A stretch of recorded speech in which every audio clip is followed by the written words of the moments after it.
Not a good look for our profession. How in the name of common sense did this ever get this far? Vaccines are not seek and destroy missions. Because he was so severe. This is nuts. One of the top 20 things that she has discovered with her research company, Progenobiome, medicine has been corrupted. Where we go from here now, I don't know. Well, it doesn't work. So angry. Punishable with jail time. Literally, this makes me believe we live in the Matrix. Like, Deadliest year in U.S. history. It wasn't a question of if, but when. This is the first red. if it doesn't work and it's safe, put it in a little Fauci Pez dispenser, give it to the patient, and shut the family up. It's going to get worse and worse and worse. He gave Fauci an award for being a hero of the pandemic. This has been a problem. These were lies. Let's talk about the healthcare professionals supporting this. In the meantime, what was going on behind the scenes? Irony of the whole thing is, Harvey's 100% correct. This is freaking annoying. ultimately we need to have hope for America. What is going on here? What has poisoned your mind? Buckle up, kids.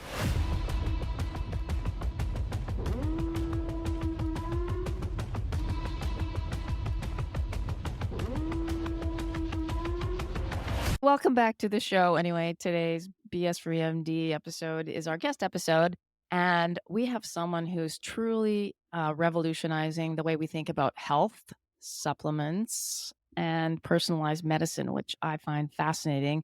Our guest has a Ph.D. in pharmacology and a background in cancer, neuroscience, and inflammation research, and he spent years studying how different substances affect the body.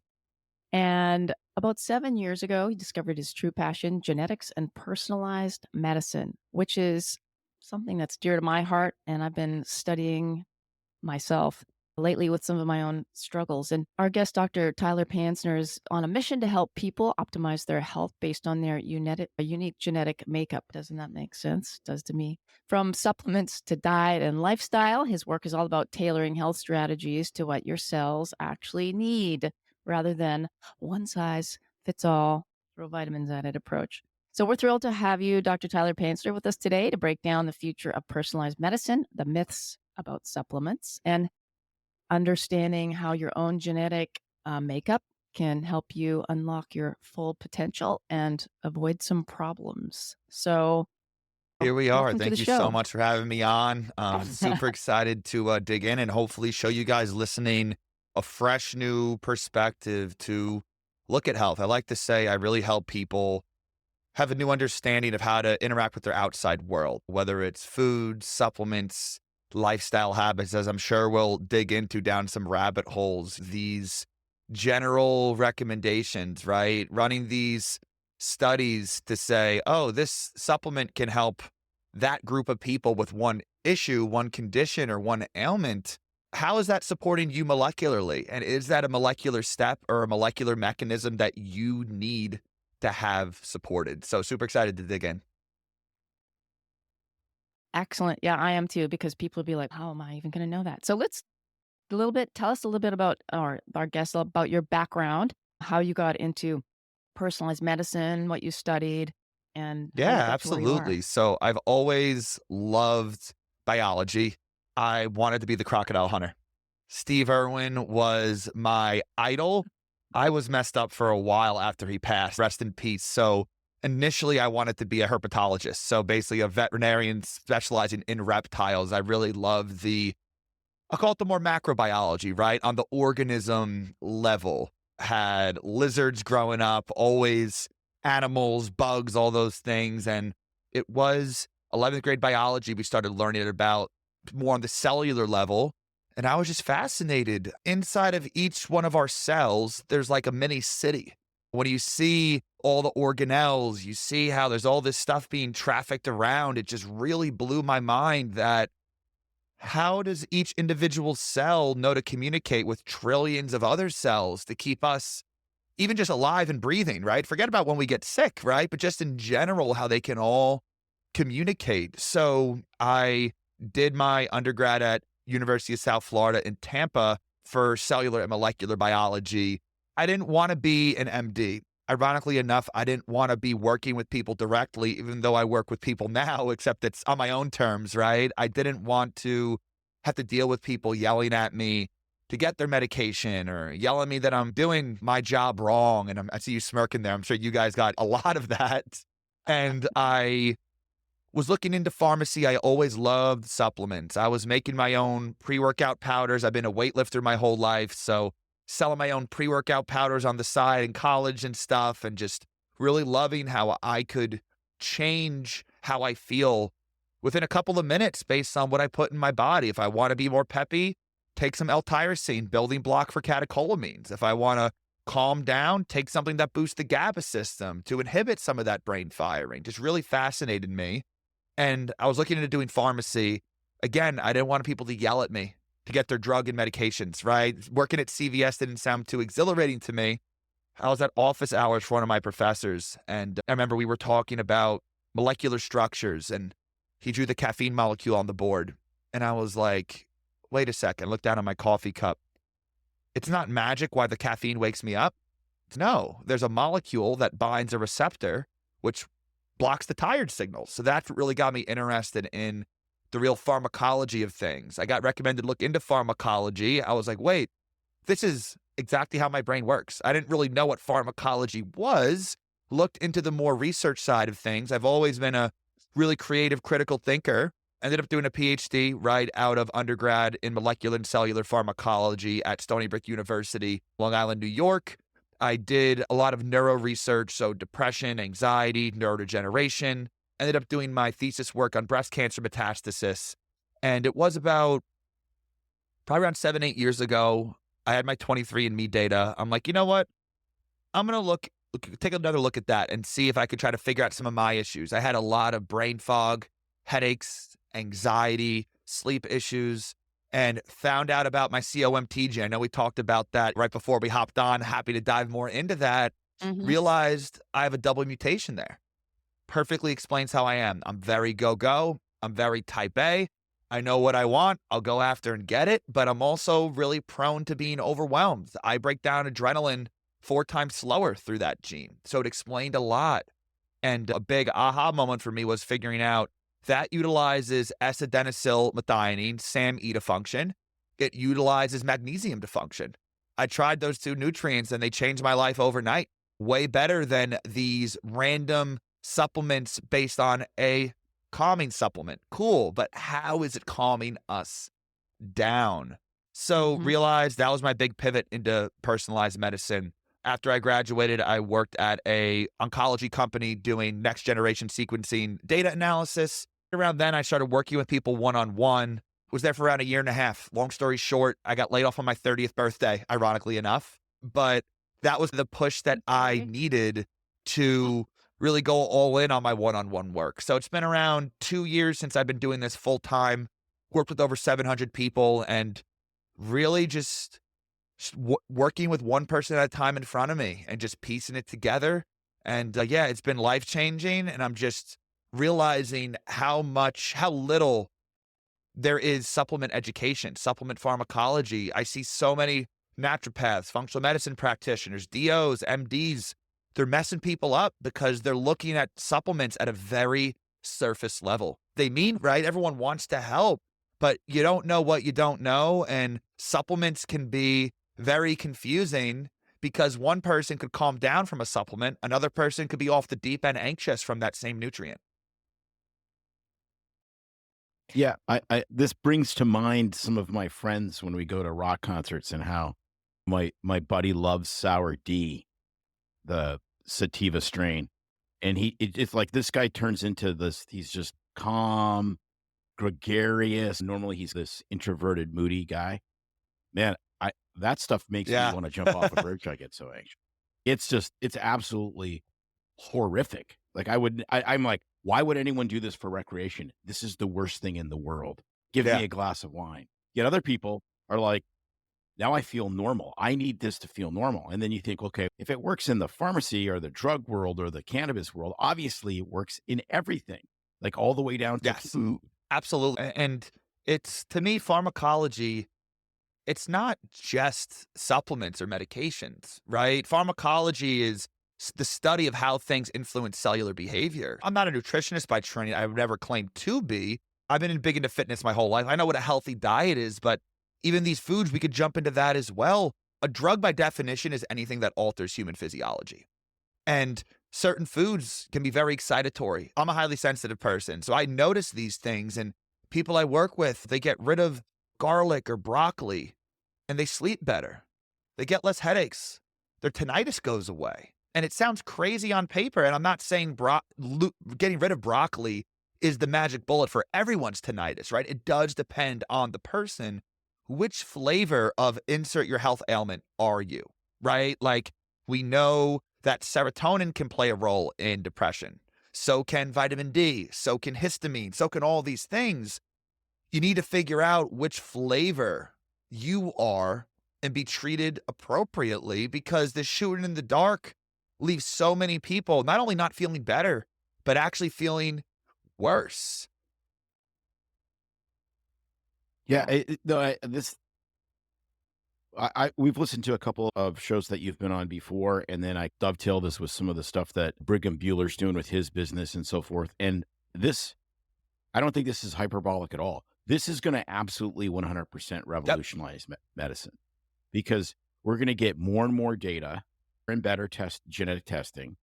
And we're going to be able to feed this into large language models, which I think this is a no-brainer place for AI.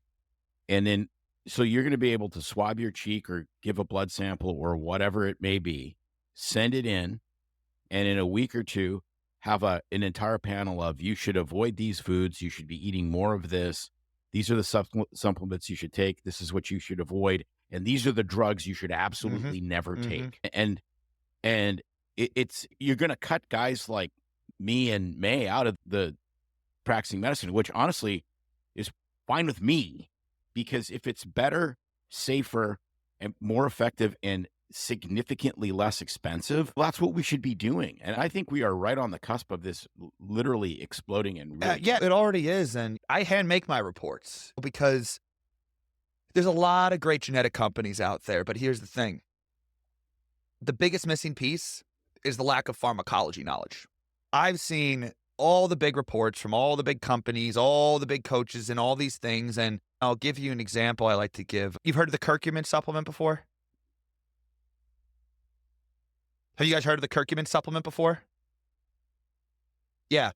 Like, that's used for anti-inflammatory effects, right? Like, that's great. And it does. You read on the bottle, it helps with brain fog. It helps with gut health, brain health. There's studies. It does help with depression, right? So it does do great things, but every supplement has multiple mechanisms. Curcumin is also an iron chelator. It's also a copper chelator. It's also a pretty potent inhibitor of the cytochrome P450 enzymes. So it interacts with medications. So I'll have people, usually women, when they come to work with me, really bad anemia. Their hair's falling out. They're doing these iron infusions once a week, all this money. And I'm like, the naturopath doesn't know what's going on. I'm like, you're on a mumbo jumbo liposomal curcumin product. That's why your iron won't go up. Or why are you taking that for your headaches along with a medication that shares that metabolism pathway? You're overdosing on your depression meds because you're blocking the breakdown. That's just one example of so many, right? But I'll read these reports, genetic reports, and it'll say, you're more prone to inflammation, try curcumin. The next line says, you're prone to anemia, eat more red meat. Why are you recommending someone that's prone to anemia that they take a curcumin supplement? Because they don't know the pharmacology. So, and that's where right now I need to do this manually. You know, eventually I want to build a platform that could add this level of nuance, right? But it gets very confusing. And I'm not sure if we're going to necessarily cut out all the people like you, because I do think also I meet with everyone for an hour face-to-face with me, virtually, but, you know, virtually face to screen with me. I really think the here's your big report, figure it out yourself. It leaves a lot of people in the dust. So I do think part of it is building the tools, but it's also training practitioners how to understand these things. We put on the medication bottles, don't have with grapefruit juice, right? Because it's a CYP inhibitor. There are dozens of natural supplements out there that affect the metabolism. You don't see that anywhere on any of these labels. It's the Wild West out there. When we were talking earlier about doing the testing and how it can affect medications, you're talking about the cytochrome system. I'm just thinking back. I wonder how long is it going to take for physicians, because I know naturopaths are more into it, and that's where I got my genetic profile done years ago, which was exactly like you said. Each line It's a suggested big laundry one list, thing, right? and They're then the not next one interacting would together. Yeah. contradict it. It would contradict, but because it's one at a time. But years ago, actually, I started up with this startup company that was, I thought, revolutionary, and got involved and went around to my group of physicians and the lab, because it was, look, we can test your cytochrome pathways on a patient, and we can see what drugs they metabolize. We know if they need more pain medicine or less based on their cytochrome system. We know if they are going to be sensitive to blood thinners or beta blockers or cardiac meds. And you could niche it down to each specialty and say, hey, doc, you got to be careful prescribing this, or this person's going to need more, and you can tune it. And it was met with a hard stop. So I don't know what happened. Yeah, part of that was the corporate culture, and But- we worked for a group of complete dicks. But I that's a think different- now things have switched, and people are doing their genetic testing, and like what you're doing, and going, hey, I think because the naturopaths have taken us, I credit some of them to starting this and being open-minded, and now patients and people are listening and getting this testing done. So I'm hoping. Right, but if you don't have the missing piece, which is the pharmacology knowledge and knowing how Right, this that's stuff interacts, then it's the same BS that we do in allopathic medicine, which is patient SAD, chemical imbalance, Yep. here's Prozac. Okay? Yes. Cholesterol number above what some smart guy told me it's supposed to be, enjoy your statin. It's a knee-jerk response. It's a number equals a pill. Okay? So if you do number equals a pill, I think that's completely nonsense. I see patients, I work in an area with lots of elderly. People come in on legitimately 17 medications. It is impossible. It is unknowable to know how those drugs interact with each other. And then when you add the idiosyncrasies of an individual human, you are literally flying in the dark, and it's all knee-jerk responses. It's Pavlovian medicine. You have headache, take Percocet. It's insane. But you can't trade that insanity for naturopath insanity that says, you have iron problem, take Right. curcumin or whatever. True. Like, it's the same thing. It's just I'm so different glad you're package. saying that. I could not agree more. And this is not a knock to holistic medicine at all, but it still is reactive, right? And back to that pharmacogenomic testing you mentioned, right? A lot of my background's in neuro, so I work with a lot of mental health, and people come to me with the Genomind, the GeneSight, and all these tests are doing. All they're doing is seeing how quickly or slowly you metabolize the medication. It's doing nothing to figure out what medication you actually need. I'm looking at specific serotonin receptor subtype mutations. I'm looking at specific dopamine receptor subtype mutations. So if you see what I'm saying, they're not even figuring out which class of medication you need. All they're telling you is, hey, you should start on a higher or lower dosage of this supplement, but they're not checking. If someone has a serotonin 1A receptor mutation, things like lavender, CBD, CBDA, those have very high affinity for that specific receptor subtype. If it's a serotonin 2A receptor mutation, plant medicine, psychedelic therapies stimulate that. Ebolin lactone from, what was the herb? From the Bacopa monnieri herb. Totally non-psychoactive, high affinity for that receptor. So you see what I'm saying? It's not just you're going to be a more expensive date or a cheaper date, right? You need more of the medication or less of the medication. It's doing nothing to figure out, do you actually need a dopaminergic drug or a serotonergic drug? It's all based on the symptoms. They're guessing in the dark. Oh, the SSRI didn't work. Let's try an SNRI too. See how that works. And it's not even figuring out what drug target you need. All it's doing is figuring out what your starting dosage should be. You're still guessing in the dark. It's only removing the starting dosage question mark. It's not fixing the question mark of what medication you actually need. Do they even check serotonin levels before they prescribe medications? No. Do they even check dopamine levels before they prescribe Adderall? No. Maybe your neurotransmitter issues, it's a methylation issue. The neurotransmitter factory doesn't work as well. Maybe your serotonin's low because you have high histamine, because you have low vitamin D, those are both epigenetic regulators of serotonin production. So don't just slap an SSRI on there. Let's make sure that all these other factors are dialed in first. I love it. Yeah, Oh my gosh. So how now you don't practice medicine. Mhm. You're not an MD. We've taken pharmacology. And so when you look at We've taken R20. yeah, exactly.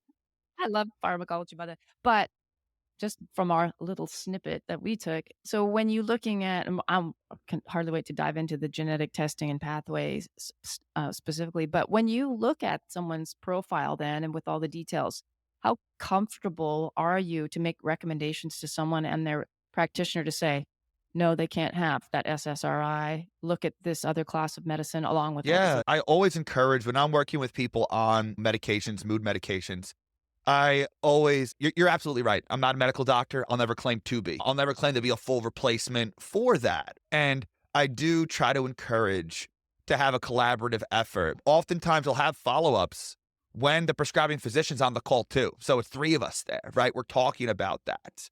And when I work with people on these medications, I'm pretty much never touching the medications when I'm starting out with them. I'm working around it, right? Where certain nutrients we can't mix directly because they can interact, right? But getting vitamin D in check, some methylation support, these other things absolutely can be incorporated with the medication, right? And we work around it. I want to get people at a better baseline. Right. Then we can discuss weaning off. But here's the thing. They may have tried to wean off before and they feel horrible, right? Because there's no support underneath. We need to support with the right nutrients, that neurotransmitter production. So when you do lower that dosage, you don't walk off a cliff, right? And we also sometimes need to discuss as you remove a drug that raises serotonin, you might want to slowly work in a nutrient that raises serotonin. Now, not recommending anyone does this on their own, right? Because there could be somewhat of an interaction there. We need to remove some as we add it in, but that's where we have the guidance from me and educating a lot of times the prescribing physician about that. So and you're right, sometimes people I work with, it's like they're on Adderall for energy, then they're on Xanax to go to sleep. Then they also throw in an SSRI too because they're a little anxious as well. And we got to really pick and choose which one we try to layer out first. I love working with people I call a clean slate. People that stopped all their supplements, they're like, I'm done guessing. I'm on no medication. A clean slate for me, it's great because it's a clean canvas, right? I view this as an art, right? A clean canvas. We don't have to dodge, duck, and dip, dive, duck, dodge around all of these different medications and variables, right? We can utilize more of these nutrients. I'm a big believer in CBD, especially if there's endocannabinoid mutations there. But that interacts with the CYP enzymes, right? I can't utilize that if you're on medications. But I'll also have people come to work with me, as I mentioned. They were recommended high doses of CBD that interacts with their medication. And the doctor that recommended it or the coach that recommended it has no idea. And again, they're feeling worse because now they're overdosing. They have symptoms, emotional blunting, because now that 5 milligrams of Lexapro is hitting their body like a 7 or 8 milligram. And that wasn't in the cards when the doctor was writing that script. So, okay, I'm going to let's do it. totally pivot here because I want to get into the testing. So let's talk about genetic testing and also whatever supporting, because I know there's other Genova tests to look at all your micronutrient panels, et cetera, because I've had that done. Let's talk about basis of what you like to use. I know some people are like, oh, there's a genetic test you can do. Is that like Ancestry? I don't want them to have my info. How do you pick and choose or recommend someone go about doing a genetic test to get some information and what to look for, what not to look for? So I use Self-Decode is the platform that I use for my genetic testing. They do very advanced polygenic risk scoring. So it's not, I have one mutation, I got to be addressing that. They'll have some polygenic risk scores. Like for oxalate sensitivity, it's over 800,000 SNPs in their just for oxalate sensitivity, right? That's Okay, so let's stop.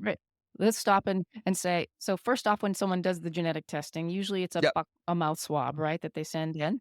And then these reports come back with, so when people hear mutations, let's just pull it back and say what that means and Sure, what SNPs mean. absolutely. SNPs, single nucleotide polymorphisms, that's one class of genetic mutations. It's essentially a misspelling. One letter is misspelled in a certain area in the DNA. You're supposed to have a T there. Your DNA is A, T, C, or G. Those are the 4 letters of the genetic code. You're supposed to have an A there. I have a T, or I have a G. What this means is that when that DNA is made into a protein, that gene is made into a protein. Let's just say the COMT protein that we mentioned before. There's supposed to be a C there. I have a T. So that means when it's made into a protein, it doesn't work as well. These proteins are like workers. They each have a job in our body. It's like a big, like assembly line. That worker breaks down dopamine and adrenaline. Due to that mutation, my worker always, for the rest of my life, from the second sperm met egg until the day I die, will always not work as well. So there's other types of mutations. You could copy paste big areas of DNA. You can go deep, but I mainly focus on the SNPs.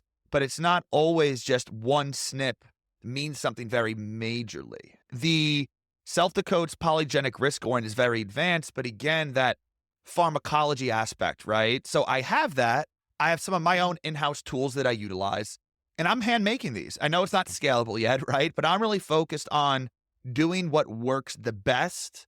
I'll figure out scaling later, right? Like I'm not a business guy that hired a science team to build a company. This is my purpose, right? I am the boots on the ground scientist. Really, that's why I work with over 700 people. To make sure I can pick up on these patterns, because people ask me a lot of the time, what books do you read? What courses do you take? How do I learn this stuff? I'm going to be totally honest. I don't listen to podcasts. I don't read books. I read scientific literature and I connect the dots all up here in my head and I work with people and picking up on the patterns about what's working based on which sets of these mutations. So a lot of different types of mutations. I focus on those misspellings, not because it's the only thing that matters, right? But genetics is very complex. There's only so much I could do, especially when I'm doing this by hand currently. Okay, so let's talk about some of the specific types of mutations that are the most common, or are there? I guess I am thinking in my head, people have heard of, they like to call it the mother effer gene or the MTHFR, because that seems to be gaining popularity currently. It's pretty common. We were talking about the COMT1. People don't hear about that too much, but people know about sometimes what was I thinking?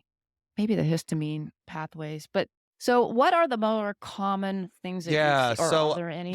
Now I'd say over 90% of people I work with have an MTHFR mutation. It's very common, and let me put it this way. Having one mutation in a gene is not that rare to have. But let's just say, the PEMT gene, that's one that I really like looking into, because that's part of the methylation process. It's how you make phosphatidylcholine.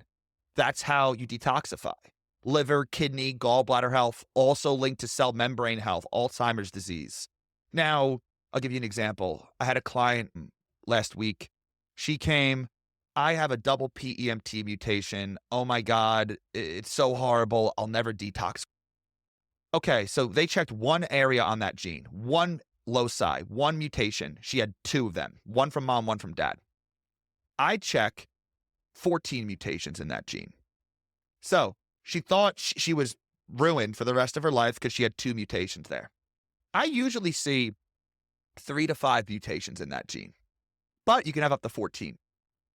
Guess what? She only had 2 as we dove deeper. So you see what I'm saying? From her surface level testing, she thought she was ruined because she had 2 out of 2. Oh my God.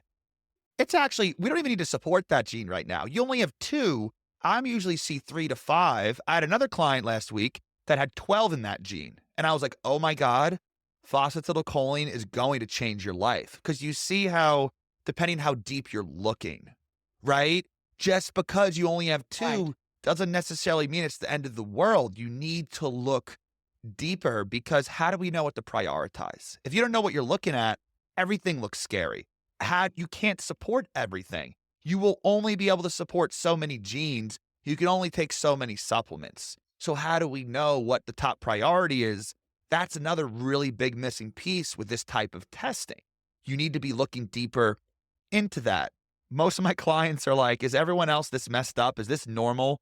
Everyone listening here has millions of mutations. I have to really decide and think, which ones am I going to talk to you about? I could talk to you for 5 hours about 400 genes, but then you're overwhelmed, right? I don't need to do that. People are already overwhelmed from this testing. We need to streamline it and find what is the most mutated versus the regular population, right? Let's focus on what genes are struggling the most. Not have a pissing contest of, look how many genes I could talk about. Look how many genes we cover, but you're more confused because we're talking about so much. Right. When someone comes to you, so I would say that would make sense when someone comes to you with a clean slate and they're like, I just want to say someone's in their 20s, hasn't had time for things to catch up with them, nothing's really popped out. Like maybe they get the sniffles and they can't figure out why when they eat certain things, but it's pretty simple. So you're right, you got to pick. What about when is it easier to hone down when someone comes to you? And I'm going to use myself for an example because I'm almost 60. I have this big health problem right now that here's my symptoms I'm struggling with. I've hit this roadblock and it's debilitating. Then you can say, okay, what are the pathways that are affecting that condition, the supplements you're taking, the medications you're taking, and hone in on that? Yeah, my approach stays, I've worked with people with autism spectrum disorder. I work with people with Parkinson's. I work with people that feel pretty good. They just want to dial it in even more, all different types of things. And I focus on what is the most mutated, because here's the thing. People like to think of what's my depression gene, or what is my arthritis gene? So when you take a supplement for your brain health, it doesn't just affect your brain. It gets circulated to every cell in your body. So I look in terms of the most mutated genes. Let me put it this way. I could work with someone with a mental health issue and someone else with a skin issue, and they both have that PEMT mutation. So their livers don't work as well. So you see, through my lens, I'm just providing what the cells are the most hungry for and limiting or removing what they're sensitive to. Of course, if you have no mental health issues, I'm not going to spend time talking about neurotransmitter mutations for you. But you see what I'm saying? It's a different perspective. It's simply providing what's missing, limiting what you're sensitive to. My approach doesn't change much, whether you're 2 months old or 90 years old, whether you have Alzheimer's, whether you have some histamine issues. Of course, with a grain of salt, right? I do ebb and flow a bit, but you see what I'm saying? When you're right, as years go by, you don't address these deficiencies and these genetics, it does compound, right? Aging is an inevitable disease. I personally don't think we're ever going to get rid of the disease of aging. I'm big into longevity. I think we can extend health span and stuff, right? But do I think in our lifetimes we're going to be living gracefully to 170 years old? Honestly, I'm not sold on that. I don't really fully believe that. But can we make 100 the new 70? I do think that's doable, right? But again, does that kind of make sense? Instead of looking top down, the label, the diagnosis, mood issues, headaches, brain fog, migraines. We could talk about histamine. Histamine affects the whole system. We need to think in terms of pathways, because every cell in your body all respond to the same pathways. When your brain cell doesn't get enough vitamin D signaling, you get anxious. You don't make as much neurotransmitters. When your immune cells don't get enough vitamin D signaling, they cause more inflammation. So you see, when you think in terms of the pathways and not just the specific organ system, and hey, I'm not saying it's the only way or better than every other way, right? I'm just saying it's a different way that can really answer a lot of questions when the regular way of thinking about health leaves people in the dust. And as I worked with more and more people, I thought I was the 1 in a billion, the most sensitive person ever. Eating foods, not feeling great, this or that. Most of my clients are just like me, and they're the ones that are failed by the conventional and the holistic systems because it's still a cookie cutter protocol. It's still granted, it's a natural protocol, but it's a natural mold detox or natural parasite cleanse. But why do you need to do one parasite cleanse per quarter? Something's wrong with your cellular biology. Your cells aren't resilient to it, right? The answer isn't do another mold detox. Why in a family of 5, they all live in the same house with mold, 2 of them are bedridden, 3 of them are pretty much fine, maybe a little bit of a headache? It's not just the exposure. It's fundamentally the cells are not resilient. Why are they such a safe haven for these biotoxins to grow and proliferate, right? The root cause isn't just the exposure to the mold or whatever it may be. It's also how your cellular machinery is reacting to it, and for better or worse, how well it's detoxifying that. Thank you for bringing up root cause, because that's one of my pet peeves. Because there's an assumption. I'm big on assumptions. You have to look at the assumption, right? An easy one is like SSRIs. The assumption is if you feel sad, you have a chemical imbalance, we'll rebalance you with this medication. Okay, so there's the assumption. The root cause one is also an assumption, which is that we'll know what the root cause is when we see it. And the answer is that's just an assumption. You look at, for instance, the history of peptic ulcer disease. So we're like, okay, there's too much. We figured out stomach acid. And then we went from giving people ice, chips, and milk, which did nothing, to they have too much acid. So then we did pyloroplasty, vagotomies, where we cut the acid producing nerves to their stomach. What could possibly go wrong? And then Tagamet was born in the late 70s, and that became the #1 most prescribed drug. And you know which one it knocked off? Valium, believe it or not. Okay. Like, you want to talk about lots of errors. And then, of course, omeprazole came out. When that was in the first, I think it was 2 or 3 years of Prilosec being released, it was making $7 million a day. And this is back in early 90s money. And this is just acid suppression, right? Well, now we look at it and, now these are over-the-counter drugs. And it's what could possibly go wrong with not producing stomach acid? Well, actually, a whole bunch of things. So we thought the root cause was too much stomach acid.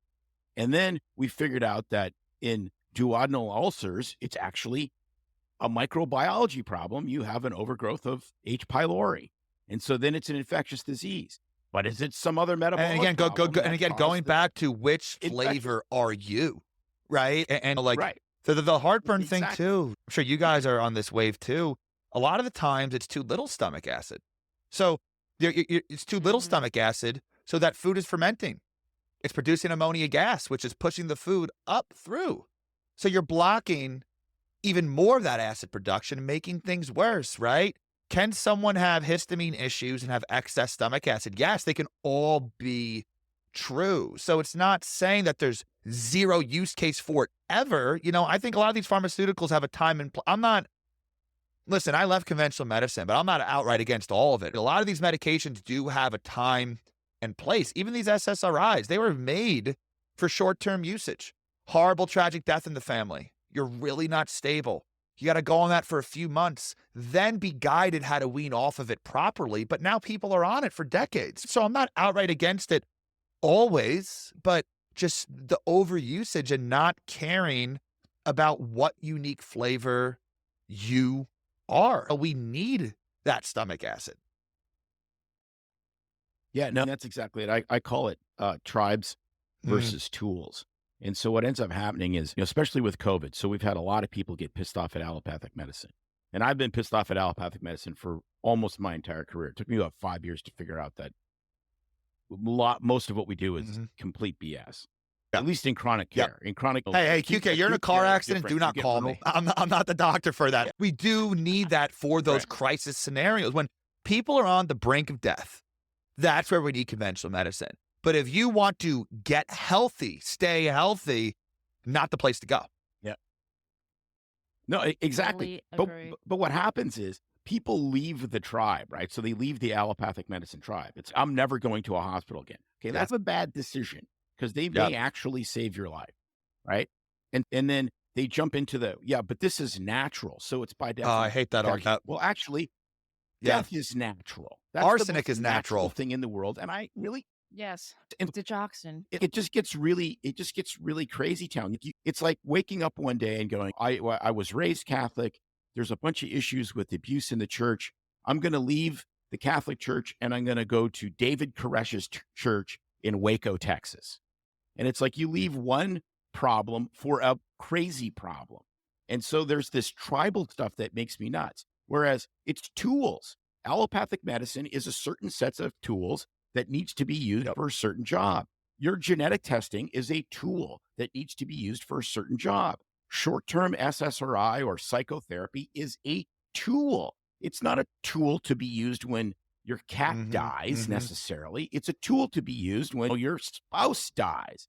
And so we whitewash everything. Everybody needs therapy. Everyone is an addict. Everyone is MTH, FR, whatever. Like, and it's no. Your genes are not a diagnosis. And back to that MTHFR stuff, I work with so many people that are sicker from this stupid, reckless MTHFR advice. Everyone just needs a high potency methyl B12, methyl folate, and that'll cure all your issues. That is so not true. I see so many people that are over methylating. These supplements are crazy high dosages a lot of the time. The first time, I have 2 MTHFR mutations. Thank God I've never been really chronically sick. Like I had health issues, right? But thank God I've never been really chronically sick. But I tried the methylated vitamins. I didn't realize it made me so much more anxious. Those methyl nutrients, they help you make all neurotransmitters, including adrenaline. The synthesis of adrenaline is dependent on methylation. I'm sensitive to adrenaline. I had the COMT.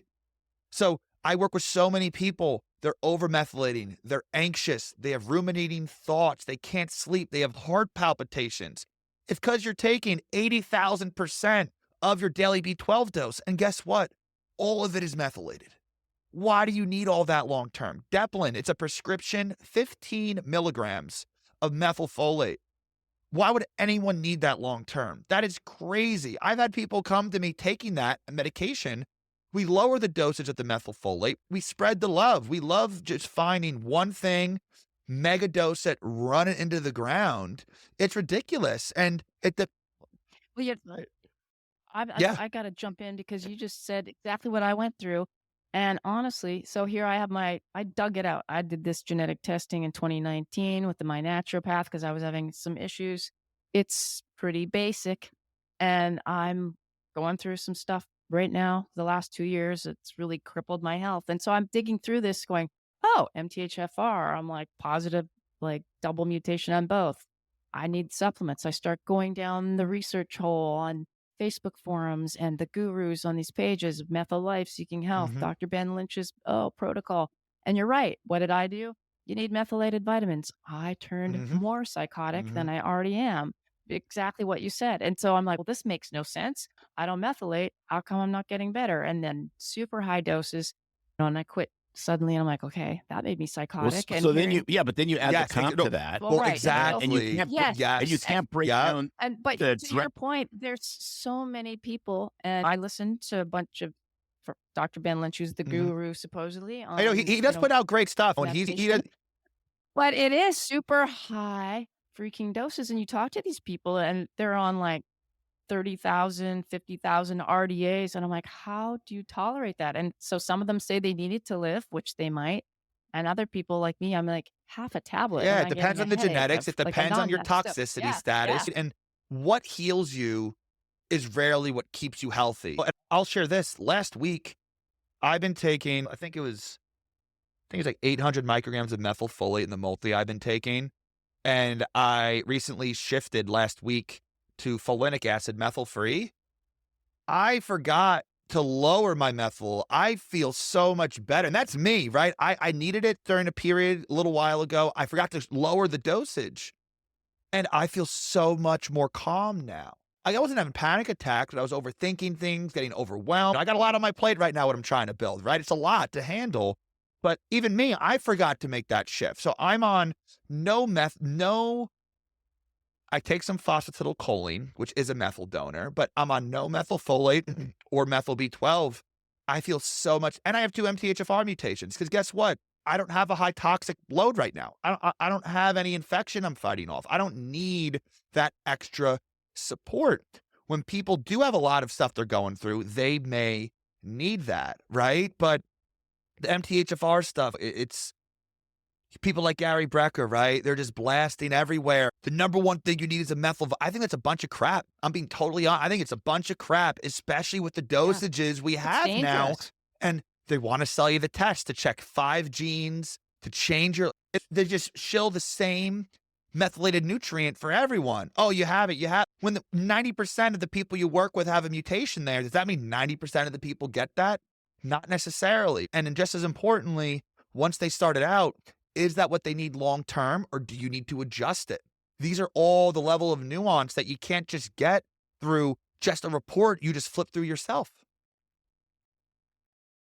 And the other thing was, I think people would get to that we're alluding to is that these pathways, just like water systems, are when one is blocked, there's a dam and it doesn't work at all in someone, then there's other sometimes pathways Yep. that'll make up for that methylation.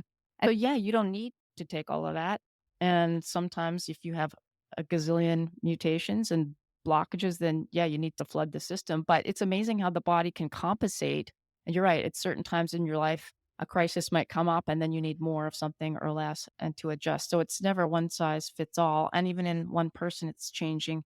And multivitamins, like, you got to think that is just, I mean, the ones, the because it's Kirkland just brand from Costco a and pile stuff. of Yeah, stuff. no, I do believe I'm a big fan of isolate supplements, but I do believe in a good multi based on the genetics for someone. But other than that, I like individual nutrients. We need to pull this in, pull this out, and have an idea for like how you're reacting to just changing that one nutrient. And this is where the pharmacology.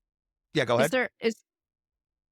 I was going to say, are there any sort of top 5 sort of supplements though that people in general are lacking in the way Yeah. our diet, our food sources have changed a lot? You hear about everyone should be on a magnesium. Yeah, no, I do agree. I think benefit from magnesium that. is a pretty safe one for people to experiment with. A lot of people are deficient.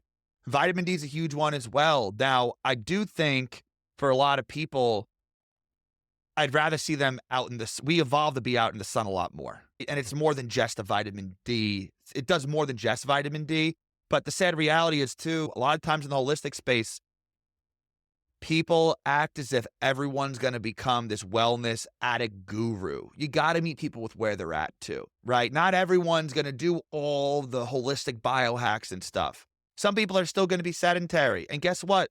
That vitamin D pill is better than no vitamin D at all. Is it optimal? No, I'd rather see you outside, shirt off, get a little jogging every day, but not everyone's going to do that. So what am I going to do? Not help them at all? You got to meet people with where they're at. So I think vitamin D is I think vitamin D is one of the most wrongly demonized supplements.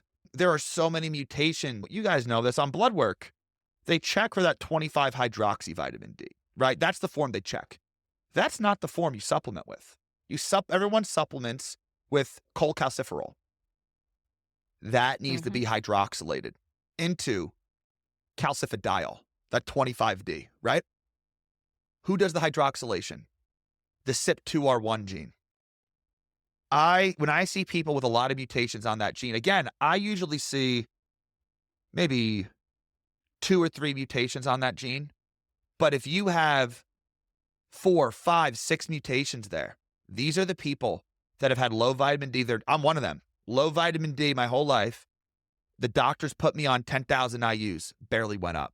Put me on 20,000 IUs, barely went up. People do injections, barely goes up.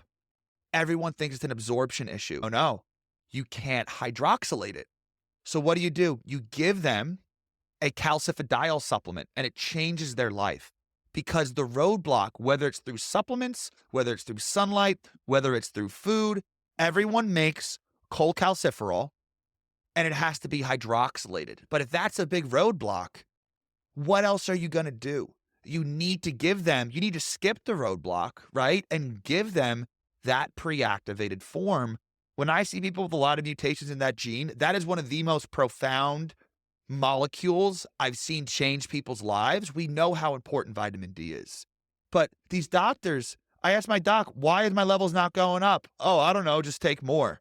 I look it up for myself and found out I have 4 mutations in that gene, right? Why are they not educated on this, right? Even just, so we prescribe calcifidiol for MS. Do you No. really want to know? Well, we took Krebs cycle and all those citric acid pathways, and then Right. And, forgot it's, about it I always again. say, you don't want to blame the Yeah. doctors. It's the system, right? Like doctors, they want to do well. And you guys are bogged down with so many patients you have to see every day. You don't want to go home and read new literature after a crazy long day, right? You're human too. So it's like, where does the change need to happen? But that vitamin D, people in the holistic space will say, your 25D is low because you have an infection and you're activating it. That can be true, right? But how do you know it's not a genetic issue, right? What level should your vitamin D be at? Those vitamin D receptor mutations are my favorite mutations because they inherently change how you interpret blood work. So, if you want to shoot for, 50 to 70 nanograms per milliliter for vitamin D, right? If someone has 10 mutations in that VDR, that vitamin D receptor, I would take roughly 30 points off. That's what their cells are really sensing. So they say, oh, you have a 45 for vitamin D. You're in the range, you're good. But with 10 vitamin D receptor mutations, you're basically around a 15. That's what their cells are registering. It does not matter what is in your blood. It matters how much your cells respond transcriptionally to that signaling, right? The pathway. So I've brought in people up to 100 nanograms per milliliter. Their conventional med doctor, their allopathic doctor saying that's too high.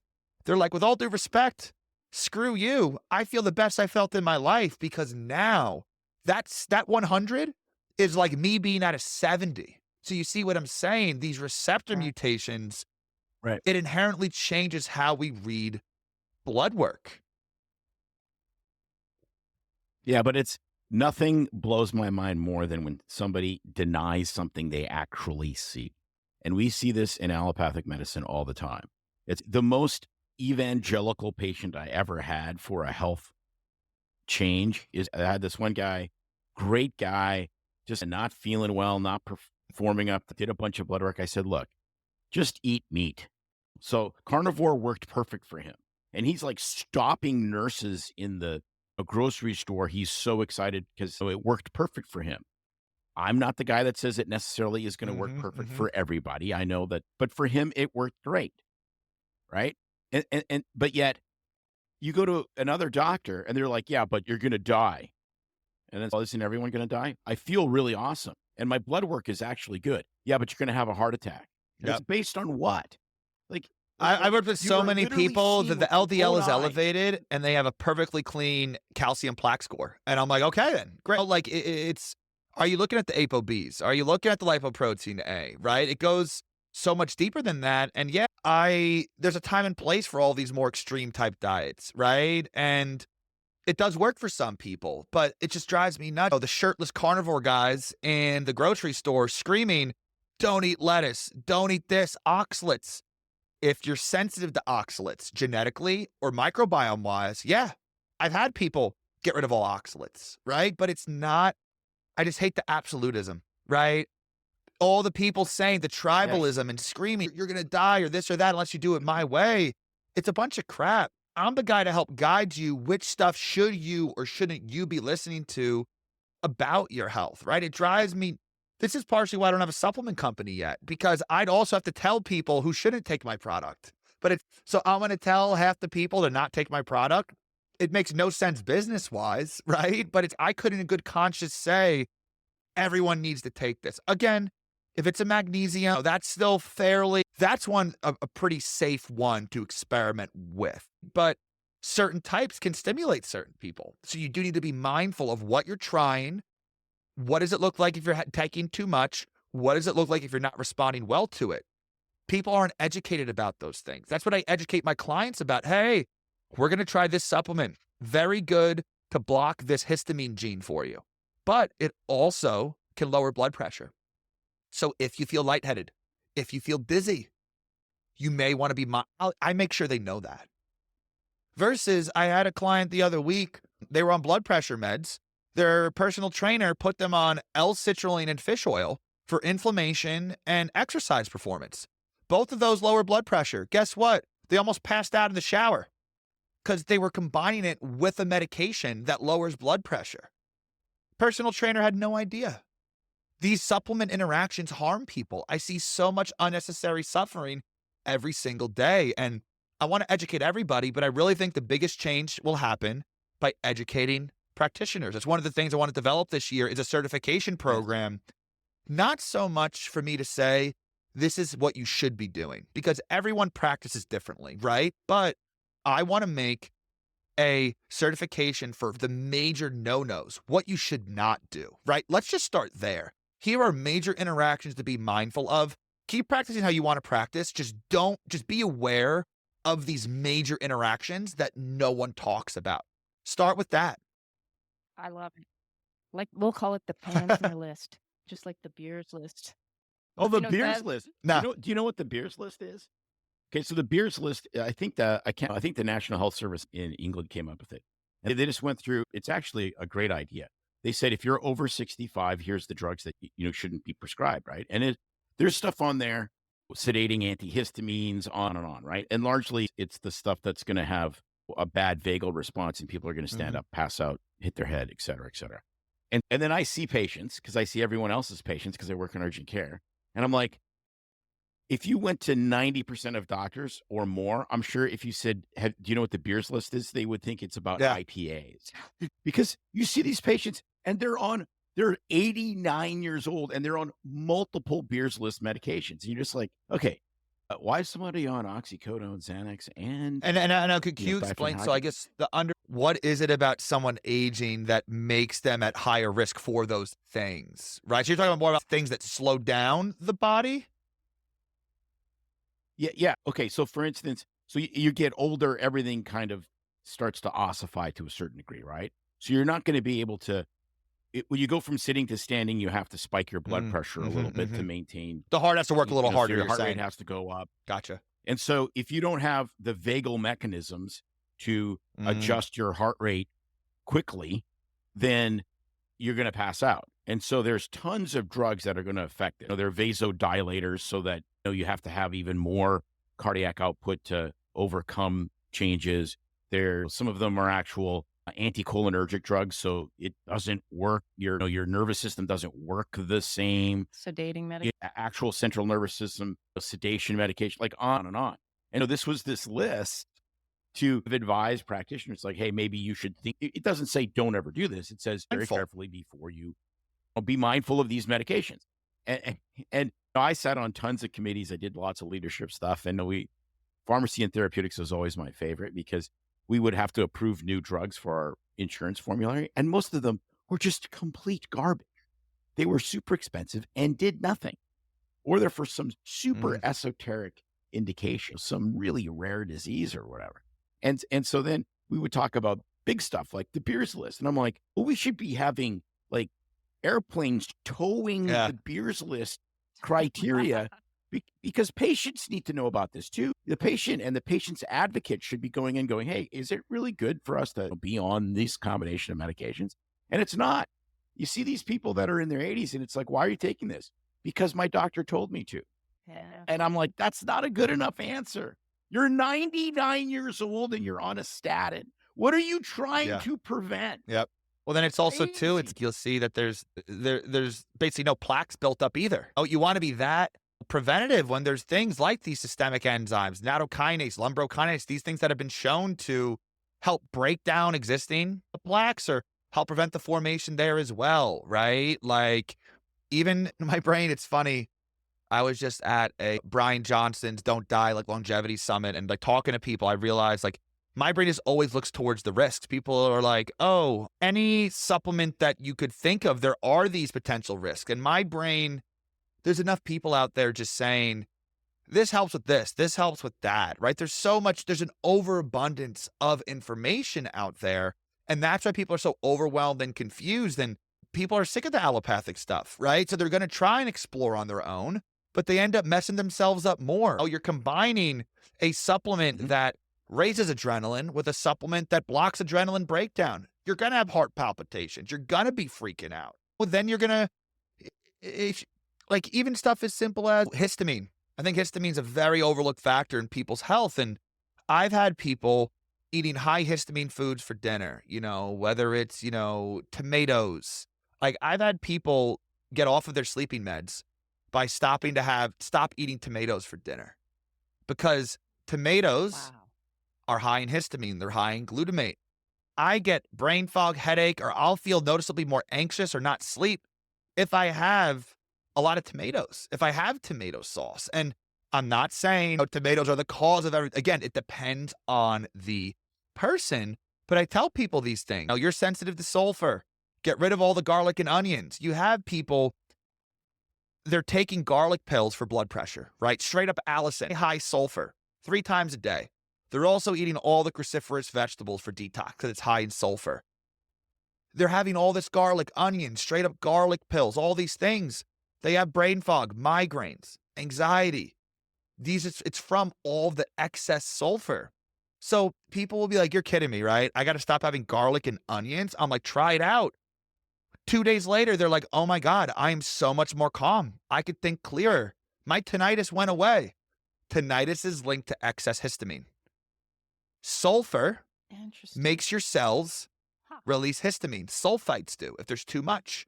So reading between the lines here, am I saying garlic and onions are causing everyone's tinnitus? No, but I've worked with people, insert histamine-related issue.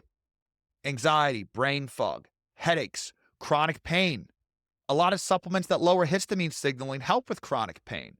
So you see how my brain's looking at the pathway, right? So, And what about food? A lot of people are thinking supplements, more pills. I don't want to do that. What about, because we talked a little bit about diet, and obviously we always thought that there's no one diet that fits all because of these things. Depends who you talk Yeah, and to. depends. We've talked to them all, carnivores to the vegetarians and vegans and in between. But how much can people modify for the good and take out the bad as well as replenish with the good stuff, the micronutrients? Just with yeah, diet so alone? this is something this kind of project I've been working on. I call it the cell signaling model of disease. I'm thinking about calling it cell signaling microspikes, meaning if you have a chronic infection or mold or something, your histamine is going to be through the roof, right? That's very obvious. But again, the foods you eat, right? I'll give you an example. Someone wakes up. I had a lot of people with similar issues to this. They wake up, they have black coffee first thing in the morning, and they have some apple cider vinegar. Then they fast and go to the gym, right? Makes sense. A little bit of good mold-free coffee too, right? It's clean coffee. Roasting coffee releases histamine. Coffee is very high in histamine. Apple cider vinegars, very high in histamine. Exercise, our body releases histamine as a response. So these people are lightheaded, they have brain fog all day, they're anxious, they're wired but tired. You started off your day, coffee, histamine spike. Apple cider vinegar, histamine spike. Then you go and exercise, histamine spike. So this is what I'm trying to say. When you that's not bad for everybody. Or another example, you wake up, you have your glutathione supplement, very high in sulfur. You have your eggs, high in sulfur. You have garlic and onion powder on your eggs, high in sulfur. You have a headache from all the sulfur. So you see how these healthy things, it's how you're aligning them throughout the day. So I'm trying to educate people that I'm not saying it's the case for everybody, but especially the highly sensitive people. And guess what? Excess sulfur, excess histamine, excess glutamate. It's linked to anxiety, depression, OCD, ADHD, autism spectrum disorder. I've had children on the autism spectrum. They're given glutathione or NAC because it's supposed to help. It's making them way worse. They're anxious. They're overstimulated because they're sensitive to sulfur. Even people with OCD, NAC is peer-reviewed studies that it helps with OCD. For some people, it makes it worse. So you see what I'm saying? These micro spikes, I call them. Is it life-threatening? No. Is it life-impacting? Absolutely. I'm not just about getting people to not being sick. It's helping people feel better. I just released a histamine course outlining everything you can control. And I used to think, again, I was the one in a million. No one else is this sensitive. People are already reaching out 2 days after making these changes. I want people to map out their day. Write out what they eat, what supplements they take, and how they feel. I want you to go with a highlighter. And then after learning, wow, look at all that histamine in the morning. What do you know? I feel like crap late morning because of all that histamine. So you see, it's a very different angle. I'm not saying tomatoes are bad for I'm not saying eggs are bad for everybody. Like clockwork. I'll give you another example. I have a meal prep company. I work from home, so I throw it in an air fryer, and there was a meal that was ground beef, and this is high quality food, ground beef, white rice, and cheese. I do fine with that. I would have it for dinner. I would feel almost a little agitated, a little bit of brain fog, and not sleep very well. Third or fourth time eating it, I'm eating it with my fork. I'm looking. There were the tiniest diced onions. And you know when onions are cooked, they're clear, right? I didn't even realize there were onions in it. That's what triggered me in the evening. That's why I couldn't sleep. That's why my wife was like, Wow. Are you all right? You just seem a little like short right now. I'm like, yeah, I feel a little. And even I didn't pick up on that from a little bit of onions. And again, I'm not saying that's an issue for everybody, but the more and more people I work with, I'm going to artificially select for people that are very sensitive, right? Because why has nothing else worked? You don't come and seek out a Ph.D. scientist turned holistic genetic health coach as your first line of treatment, right? I'm the end of the road for people. And these nuanced details that I've noticed for me change the lives of so many people. And again, it's not that the onions are going to kill you, right? But when you look at it from that angle, right, it's a different way of looking at it, but I'm going to be releasing programs around each signaling pathway so you could learn. I have a lot of histamine in my day. I'm going to lower it. I'm less anxious. I have less headaches. Now I'm going to look at glutamate. Wow, I also have a lot of glutamate for dinner. Let me adjust that. So you see how like one layer of the onion at a time, you can learn to experiment. Genetic testing can help you figure out which is more of an issue, but not everyone wants to get a test. I want people to have actionable tools, and you need to, you see what I'm saying? Map out your day. You need to visually see it. Right. Now I know if I'm going out to eat for dinner, I will not have garlic and onions if I have to get to bed soon because I will be very perky and awake. I may not be anxious, but I'll be stimulated. And once you get on the other side and remove these things, you realize, oh my God, my nutritionist had me eating all of this sulfur. Maybe you can't detox it as well, right? So different angle there, right? But I've seen this help so many people, and I'm excited to be able to share this with the world and not have it locked behind a genetic test, right? Here are tools and resources for you to learn your own body so you don't have to rely on doctor after coach. They all have their own siloed area of expertise. You need to learn your own body and learn to listen to your own body, but you need to know the patterns and where the dots are to connect them. And my mission is to help show you what the dots are and which dots matter for you. I love it. I'm peaking because that's like the theme we really want to come up with our podcast is we want to train people to be their own best. Love it. Because I got my slow COMT. You can't see, I got goosebumps right now. That's the slow COMT, that high dopamine right there. Love it. Yeah, that's it. And then we can get into some t-shirts where I'm not an asshole. Ooh. Oh. Ooh, I like that. Yeah. That's funny. But really, It's funny because I always knew that I just talking about onions and garlic that I couldn't eat it, especially raw. I would just like pain, bloat, my stomach's all jacked up. I'm like, I must be allergic to it, whatever. Not even knowing real quick, let me stop you there. So So you said allergy, and this is really important to understand. Allergies are your own body dumping histamine at your own mast cells. How can you tell? It feels virtually identical, whether it's a true allergy, whether it's a food that's just high in histamine and you absorb it into your bloodstream, or if it's a food that's high in sulfur, that those sulfites make your mast cells, guess what? Release histamine. They feel identical. So there's molybdenum or molybdenum that helps you process sulfites. So if you have garlic and onions and you have molybdenum beforehand and you feel fine, you're not allergic. It's a sulfur issue. But you see how they all feel identical, virtually identical, because it's all what are you actually feeling? You're actually feeling excess histamine signaling throughout your body. So you see how that little nuance there, right? Maybe you get an allergy test, an IgE test, you are allergic, right? And that's a different course of treatment, right? But you just see how they can feel the exact same. Are you allergic to eggs or are you sensitive to sulfur? So just hate to interrupt there, but yeah, just that little difference there. Yeah, no, that's perfect.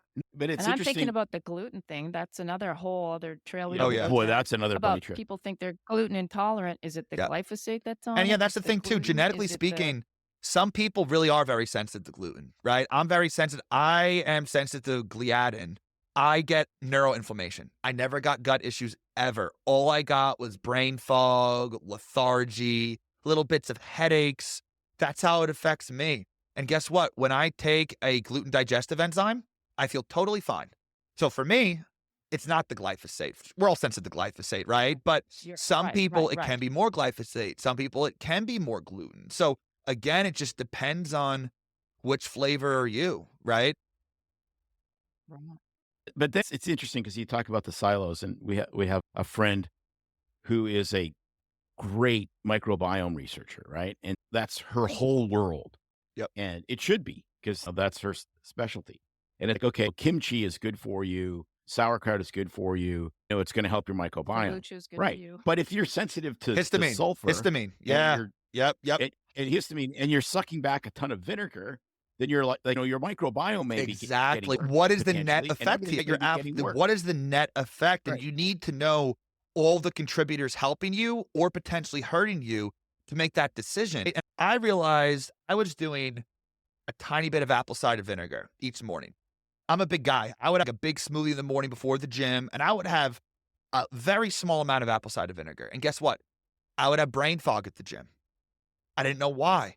I thought that little bit of apple cider vinegar was lowering my blood sugar, right? Because it does help lower blood sugar. But I'm like, I must have 80, 100 grams of carbs, big smoothie. I'm a big guy, and a tiny bit of apple cider vinegar. It seems a little crazy. That little bit is making me go hypoglycemic, right? Then I read it's high in histamine. The first day I didn't have it, best morning I've had in a very long time. Because that little bit of that little bit of apple cider vinegar, it was raising the histamine.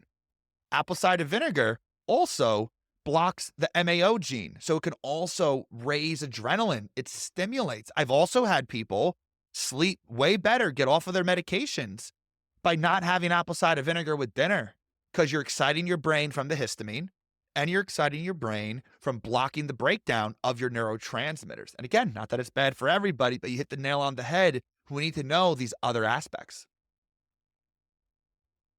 I don't know if we have time for this. It's Well, a we big- could, yeah. we Yeah, could talk I could go forever. We'll have to do it again But for I'm sure. But with hormone replacement therapy too, for men and women, Yeah. that's throwing a big pile of things, creating a some people doing Yep. great. Some Happy to doing cover well, that and- fairly quickly. That's something I'm really vocal about too. yeah. And I'm not against hormone replacement therapy, right? It absolutely can change lives. But again, when we look at the genetics, your testosterone's low, your progesterone's low, your estrogen's low. Let's give you that. What if the molecular genes that make pregnenolone or make DHEA, these are the building blocks for your hormones? I've worked with a lot of people where turns out they can't synthesize DHEA. So that's why their testosterone's low. That's why their estrogen's low. So we get them off of the hormones and give them the missing ingredient, right? We want to give you the missing piece so your body can make it how it wants. So again, I'm not against these therapies, but for example, a lot of men I work with, they're on testosterone. Their vitamin D is in the gutter.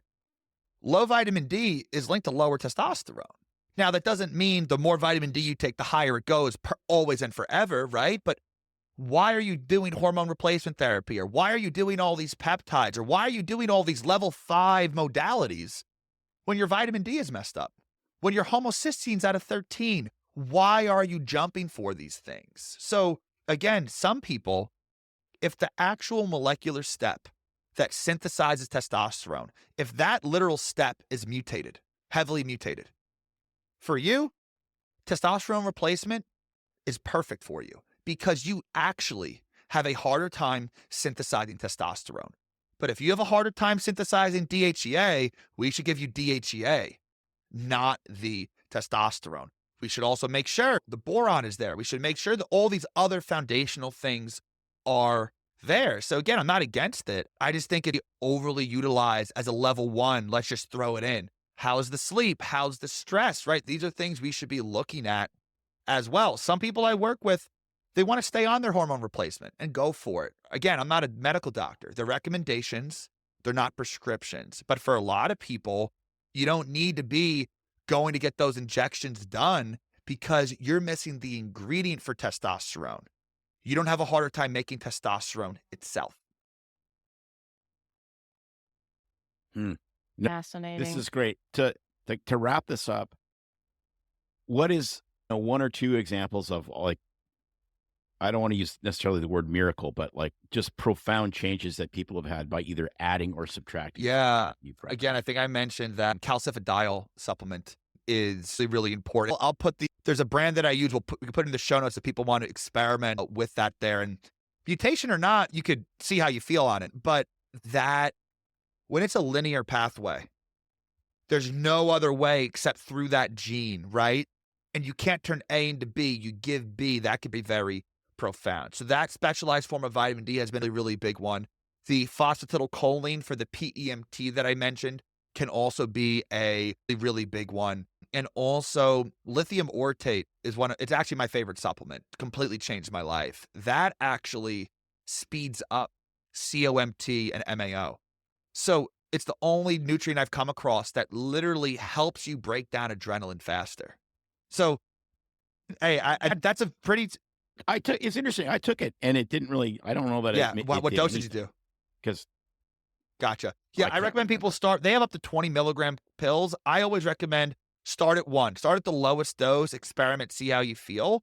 But for people that have a lot of overthinking, worrying thoughts, rumination, I've really seen lithium completely change people's lives. Now, if you're on certain mood medications, you don't want to go above 1 milligram or 2, but lithium is naturally found in our bodies. It's in our drinking water. The higher a city's drinking water, the lithium content, the lower the rates of depression, anxiety, violent crimes, and suicide. It's remarkable, and you can be deficient in it. I genetically need more lithium, and it completely changed my life. So those are some examples of ones I've seen make really big changes for people. But again, it does depend on the individual. So of course, it depends. It's highly personalized and individualized, which it should be because people have so many unique genetic mutations. And we're human beings. Like we live in the Arctic and we live in deserts. Come on. Living we are very ancestrally is adaptable. highly variable based on your own lineage. There's no one set. Yes. Ancestrally living does not mean eating liver every day necessarily. It depends on where you come from. Yeah, because if you're an Inuit, it's whale blubber. Yep. And seal fins. Rotten seal fin is a delicacy. Yeah. Rotten seal fin. Yeah. I'll pass. They call it stink. I think they call it stink flipper, which is the appropriate name because it is a flipper that smells bad. That works out well for some people's diet. Yeah. Not mine. Microbiome explodes. Oh, okay. Dr. Panzner, Tyler, this has been so enlightening, amazing. And I know our listeners are going to be like, bring him back. Happy to come back. As you guys can tell, I rarely have just a little bit to say, right? Yeah, right. Yeah. I was vacationing in October and one of my buddies go, there's never dead air with you, is there? And I was like, yeah, there you go. All right. So we will put links in the show notes, but if someone wants to work with you personally, where do they find you? Yeah, at Dr. Tyler Panzner, Instagram, Facebook, TikTok, LinkedIn, www.drtylerpanzner.com. I would love to offer a $150 discount code. That covers the cost of the DNA kit to work with me. If you already have data I could use, it'll just save $150 on one of my packages. So what would you guys want the code to be? How about BS free? Yeah, that's what let me write this down. Yeah, of course, that pen doesn't work. Would be lovely. BS free. That'll save $150 working with me one-on-one. And also, I'll have you guys put this in the show notes, but I have a free Genetics 101 course for people just to understand more about genetics. I also have a free cell signaling model of disease course. So if you guys listening really liked what I said about aligning your day around your histamine consumption or the sulfur consumption, that is an hour or so long course. I think there's a 15-minute little teaser. See if you like it. Then a full-length hour or so version just to begin to understand looking in terms of pathways. Then there is the histamine course. There's more on the way there. But yeah, if you guys like the way my brain works, I wanted to make those free resources for you all. It's a different way of thinking. It's not something you could watch a 10-minute course on and understand. This is true education to learn the language of your body, to learn to look at health based on patterns. Yeah, have a newsletter as well. And yeah, really, I want to work on a practitioner training course around supplements. It's going to be a really exciting year. Thank you so much for having me on. And I really hope you guys listening got some value out of this. Thank you so much. Yes, we will link all those in the notes. People can go to your website, click on there for what's it? You do free discovery call to see if you're. I work with people a couple different ways. Again, some people are very high level entrepreneurs, want to be more in depth. Some people just want to get the genes done, work with me, follow ups as needed. So a couple different ways to work with me. But yeah, that BS free code will save for the DNA kit. Or if you have the DNA kit, just take $150 off of any of those packages. And yeah. Outstanding. Thank you so much. All right, everybody. So if you enjoyed this episode, be sure to check out his website and follow him on social media. We'll have all the links, like we said, in the notes, so you can dive into your personalized health and genetics and make yourself a better you. All right. Until next time, everyone, stay informed, stay empowered, and take charge of your health.